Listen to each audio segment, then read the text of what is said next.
Hello and welcome to Tea Time, where we bring you the latest, biggest and interesting stories and personalities. We've got a guest in the studio, but first, my name is Elsie Godwin and I've got Ife Oshuke and Ife Omai. Hi. Good to have you back. Thank you. Miss me? Yeah, definitely. Oh, of course you do, trust me. Much better, hanging in there. And you said you had a mask on your face or something. Yeah, so I had a bad flu and it just triggered my asthma. So I had to put an oxygen mask on so I could breathe properly. Yeah. Sorry about that. Thank God it wasn't my perfume. I know. Okay, so what's new, Ife? Basically, there are a lot of things that are new right now. We can talk about 50 Cent and we can also talk about Kofi Battle, the Cross River OAP, who is based in Port Harcourt and was trying to help somebody who was being brutalized by SARS officials. And instead of, because, you know, knowing stories, instead of working to them, he decided to take pictures and make videos of what was going on, take the plate number and all of that. And the moment they noticed he was doing that, received the beating of his life, got handcuffed, got taken to the SARS headquarters in Port Harcourt, and they threatened to put him in a cell, even threatened that he would be violated by male inmates in there and all of that. So I think it's just sad that we keep complaining. He had his kneecap, what's it called, bashed severally with a wooden bar and all of that. Why? So yeah, I think it's just the reformation we've been clamoring for in the police force. And if this reformation is not working, then I think it's time for us to eradicate SARS completely, even though we know that they are very important to the community. So are you but right now, to end SARS now?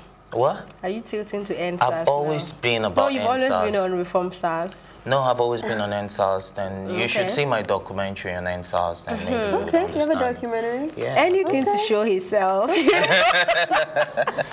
Okay, I really hope that they do something about SARS because this is becoming very serious. And I think I saw something last week about a committee that was set up by the president to look into SARS, this, and he said he's gotten their results or whatever they came up with and expects that they will implement them in the next 3 months or thereabouts. So hopefully we get to see. Yeah, this is going on for too long. This one came from Buhari's handle himself, so let's hope the first something one came different. from Professor Yemi Oshibajo's Okay, this is the president, so let's have hope. Okay. Well, in this country, who is our president? Sorry. Just saying. It's time to introduce our guest. Our guest is an iconic Nigerian British fashion designer and creative director who has received a lot of national and international recognition for his creativity and the longevity of his brand. He has been in the industry for well over 20 years and has established a solid presence and brand here in Nigeria and in England. In 1994, he was selected as one of the upcoming British designers to represent Britain at the Best of British Expo in Vienna, Austria. He was the official designer to the First Lady of Nigeria, late Chief Mrs. Stella Obasanjo, and to the First Lady of Rivers State, Nigeria, Mrs. Judith Amechi. He sat as judge on different fashion events and competitions, both locally and internationally. He was specially recognized as the African Businessman of the Year in 1998 by NatWest and Western Union London. His labels and designs have been displayed at Cape Town Fashion Week South Africa, Durban Fashion Week in South Africa, Terra Culture Gallery, the Place Verdun in France, GTB Lagos Fashion and Design Week, the African International Fashion Week in Lagos, the Native and Vogue Fashion Show in Port Harcourt, the African Fashion Week in London, and the Nollywood Awards ceremony, to mention a few. He also launched the Ade Bakare signature fragrance. Without further ado, let's make welcome the popular designer, the fashion icon himself, Ade Bakare. Oh, thank you. Welcome to the show. Wow. Thank you very much. That intro. Such a nice intro. Thank you very much. And that's a lot you've done for me. A lot. I know when you were years. saying it, I was like, gosh, have I done nothing? You've done way more. That's just a summary, basically. Thank you very much. It's an honor to have you on the show. My goodness. I really want to start by asking, what's your relationship with the Obasanjo family after the demise of the late Stella Obasanjo? I'm still in touch with them and also design for his wife, not current wife because I was married to her before too. Right. So I still design for them and still go to see them in Abeokuta every now and then. So I'm still very much close to them. In fact, Mr. Obasanjo, sorry, is it ex-president Obasanjo? Yeah, you have a personal relationship, so you could call him Mr. Obasanjo. He wanted me to help him work on the Adire Center in Abeokuta because I'm trying to modernize it. During the drum festival they had in Abeokuta recently, we did a little fashion show for them because they're also trying to, you know, how can I put it, to identify Adire as Adire Ogun. So it's like tagged from sort of Abeokuta worldwide. So we've been like working on different projects. Okay, with over 20 years in the industry, how would you describe the fashion evolution, the trends exactly? The trends, actually, it's grown tremendously. I mean, during my time, there wasn't a lot of social media. Yeah. But now social media is everything. We didn't have, you know, like Instagram and Facebook and all that, but now it's there. So I think there are more opportunities for designers to be visible. Yeah. Before you had to go through, you know, the required standards of like maybe fashion editors and fashion shows and things like that. Now people can post things immediately, and if it's well designed and people love it, they sell immediately. How's the back of that? You, since it's so visible right now with the advent of social media, would you say that you experience your designs being stolen by other designers and they're not giving you credit for it? I think you'd always find that in any creative industry. But the way around that is to always have a strong signature so that when people see your work, they recognize it. And if other people copy it, it's still associated. And what's your signature? I think just classic modern, modern clothes, classic, you know, beautiful things that sort of don't date, but sort of have a huge innovation process. And so, like the silk adire we do with this basket weave, it's quite secular. Then the sort of the jackets, the capes, the dresses. People usually, when they see our designs, can recognize them, and I suspect that's why a lot of them keep on coming back. Because when they wait in public and people say, "Oh, that's an Ade Bakare," they feel sort of. So speaking on that name, is first of all, is that your original name? Yes, it is. Just Ade. Well, it's Adeshaya and Adeshino. Right. So, because in England I used to get confused, so sometimes I'll sign forms Adeshaya, sometimes I'll sign it Adeshino. It just became so confusing, so in the end I just said, I'm sticking with Ade Bakare. And that name has obviously become a renowned thing. So just speak more a little bit on Ade before you became Ade Bakare. Oh, okay. So I was born in England, Right. then came to study in secondary school here. So went to Federal Government College, Lagos. Really? And University of Lagos. Oh, wow. And then went back to England to go and study fashion design. And then set up there in 91, and it's been sort of a long, sort of... All right, so you're a man of versatility because you have your fragrance line, Breeze, right? Yes. And you're also into bridal Yes. wares. And Yes. also you were commissioned by an oil company to do the interior design for flats. Yes, gosh, you guys have done your research. For the expatriates. So how do you juggle all of this? I like being creative. I think that's the hallmark of being a designer. Yeah. Being a designer means you can design almost anything, and most design fields are related, like architecture, interior design. They're all related because it's all to do with creativity. And so I always like challenges. It's like when we were asked to design uniforms for Virgin Nigeria, you know, uniforms going away from, you know, high fashion, it's, you know, like a challenge. I like things like that. And then being asked to do interior design, you know, and we've been commissioned recently by Titi Ogunfere. She does the design week in Nigeria, which comes up, I think, in October. And she's given me a brief to design furniture that has like an African influence. Cool. So, because I think it's very important as an African designer to always reflect that in, you know, what one designs. Because in England, I remember growing up, a lot of the time the fashion editors said, oh, your things don't have a lot of African, you know, influence you should take from your culture to make you stand out from other designers. But then everything I did was just very Western, so, you know, you couldn't tell whether it's by like an Italian or a French person. But I think that was the mentality then in Nigeria in the 80s. all the Nigerians looked out. They always wanted things ready-made from abroad.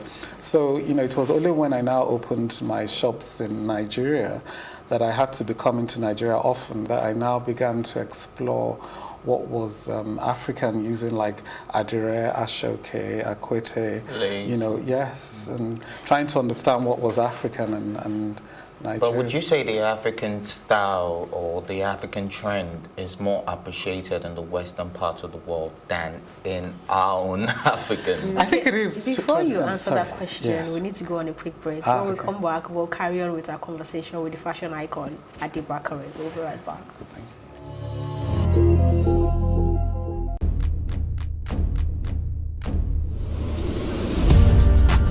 You're watching Plus TV Africa, and this is Tea Time. I loved the energy when I came in here. It was so positive. I was like, I can live here. My real names are Akbofiofobo, Akborobomemere.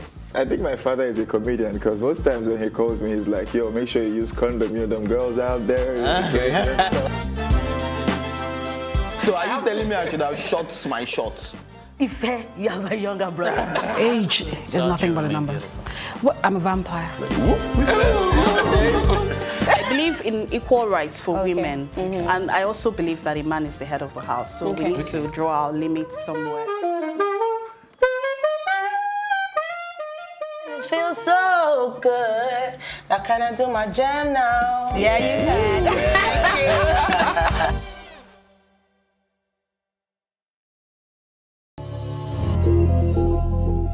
Welcome back. You're watching Tea Time right here on Plus TV Africa, and we're carrying on with our conversation with the popular fashion designer Ade Bakare.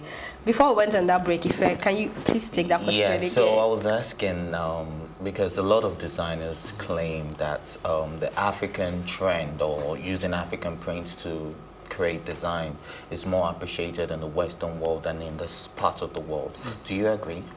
I think it's a blend of both. I think we started to appreciate our own here in Nigeria, especially coming from the music industry. You'd have seen that a lot of Nigerian musicians started being known internationally, and so that also sort of reflected on fashion. We began to be proud of what was ours, and then that sort of spread on sort of abroad, because I remember last year Stella McCartney did a collection using Ankara, and that brought about a lot of attention. And Beyonce is also doing yes, and Ankara, yes, and we also did a show last year, and I showed Ankara in the collection, and Ashika, and it sold out because people in London loved it. And so I think it's a bit of both, and now we're beginning to identify what's ours and being proud of it. But speaking on that, do you struggle with cultural inappropriation? Because I know that in that community, it's a big deal wearing Ankara and you're not African, and and I understand that aspect.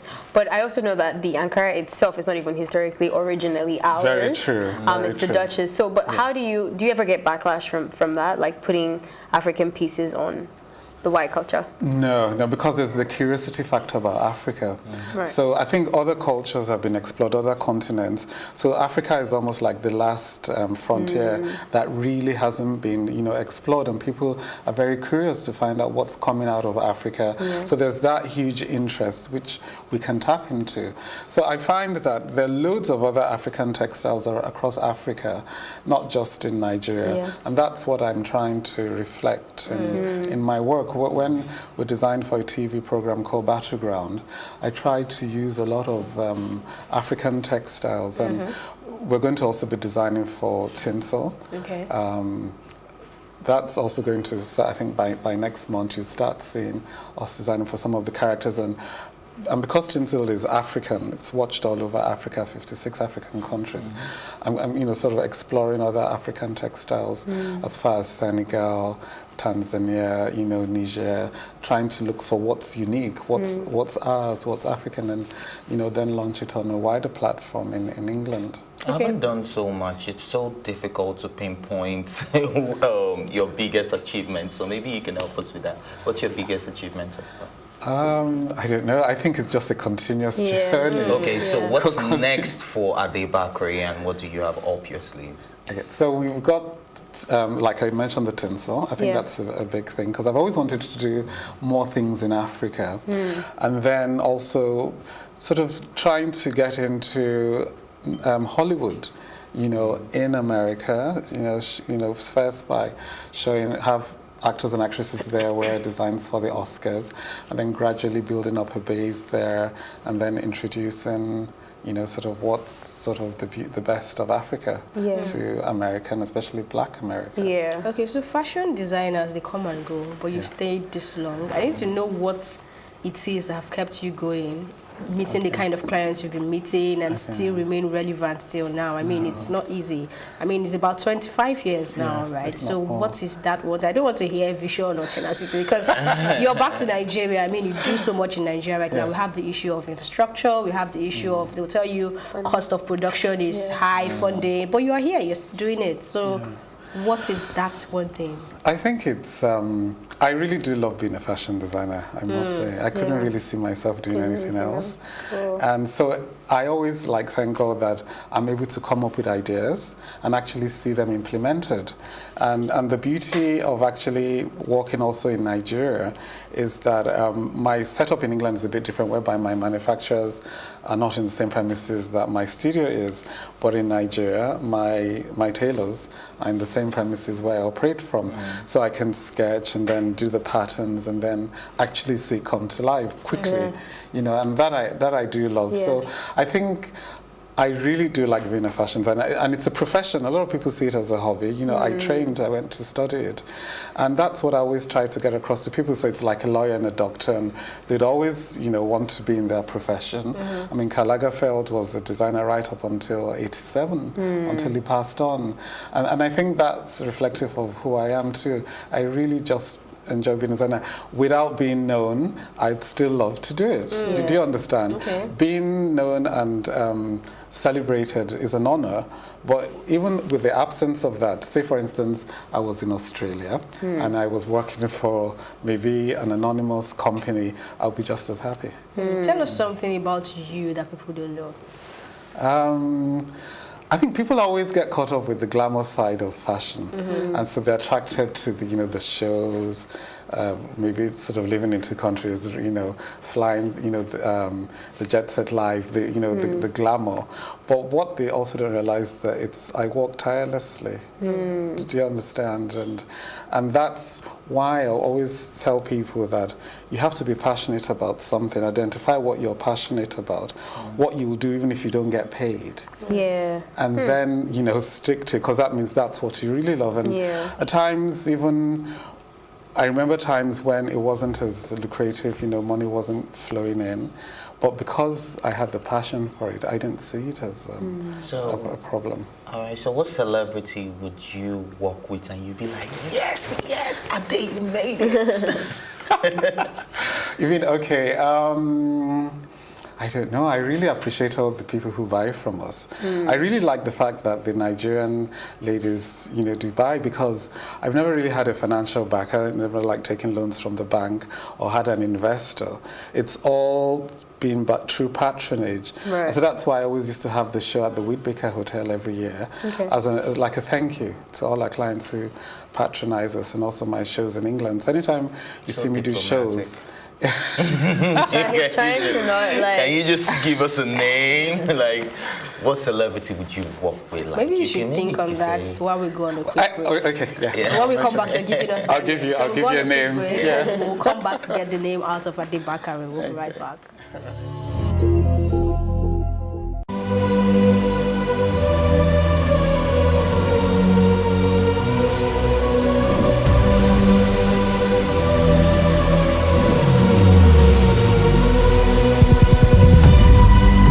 What we do not understand, we will stigmatize. What you can see is the remaining of the tanker that exploded. The suspect equally confessed.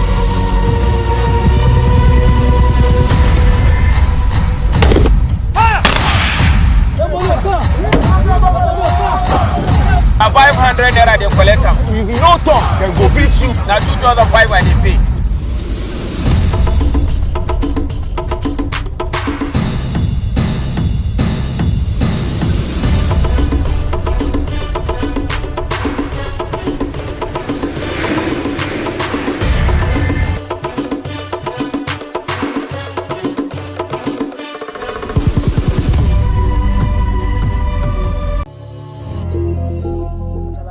welcome back. You're watching Tea Time right here on Plus TV Africa. And before we went on that quick break, Ade Bakare was going to let us know that celebrity he would style and go, wow. Okay.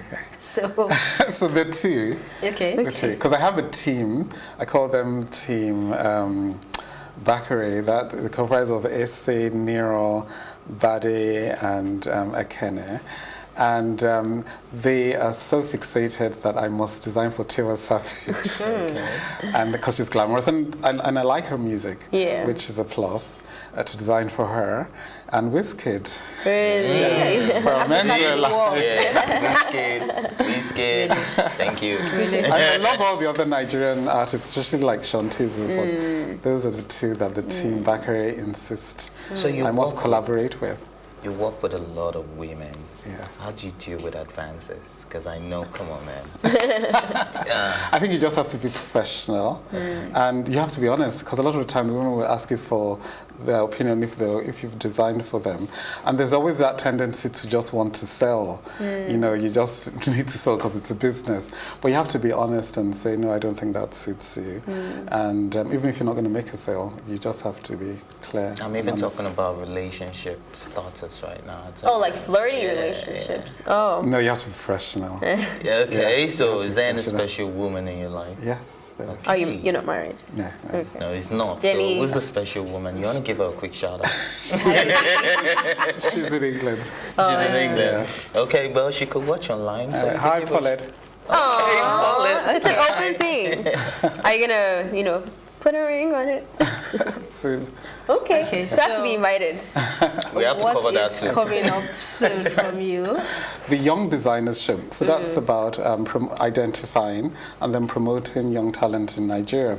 So we've done it before. I think we started in 2006, and then we did it in 2007. Subsequently, we've done it sort of every other year. But this year, hopefully, it's going to be a big event, and we're hoping that it's going to be in August at the Civic Center. We're just speaking to sponsors at the moment. And hopefully, when it's all together, it should be a big event. Because it's very important to promote younger talent. And that's part of being successful, that you have successors. And so that's what we're sort of putting together. Okay. I think this interview won't be complete if you don't speak about your fragrance line. And you just started a sandal line as well, slippers line, right? Yes. Okay, so I read up somewhere that your fragrance Breeze was inspired by your background, the Lagos Island, breezy. Okay, yes, growing up in Nigeria. Correct, right? Yes. So tell us about that. So that sort of, when I was in England, I was approached by a company and they wanted to create a fragrance for me.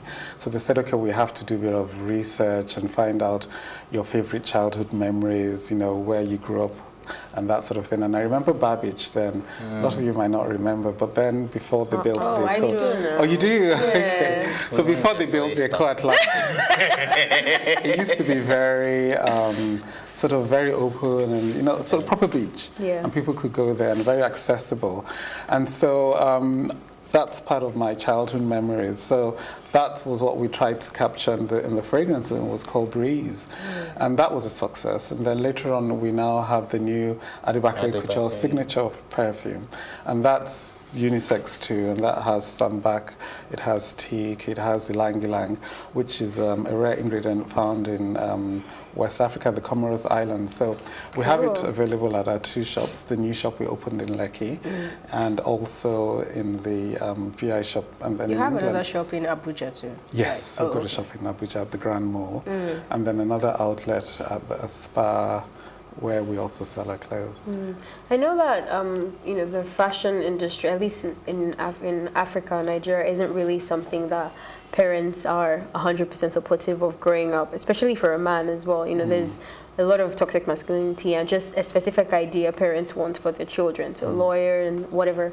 Was that the same story for you, or was it sort of different? Did you have the support? It was almost the same, because my sort of family, especially my mom, very pro academia, but they insisted that, okay, you want to study fashion, that's fine, but you have to go to university, because Nigeria is a country and a place whereby it's sort of frowned upon if you don't study well, and though you might be seen as a dropout. So That's why I went to University of Lagos. But I studied history there, which is still very relevant to what I do, because that's why you see me explore, you know, like textiles, the historical importance of things like that. So it paid off. Yes, so it paid off. Yeah, definitely. Okay, I think that's where we wrap up on Tea Time this episode. Join us later for a fresh episode of the program. But until then, thank you as always goes to my co-anchors Ife Oshoke and Ife Omai, the entire production team, and of course our studio in the guest Ade Bakare. Thank you for being here. Thanks for having me. My name is Elsie Godwin saying thank you for watching.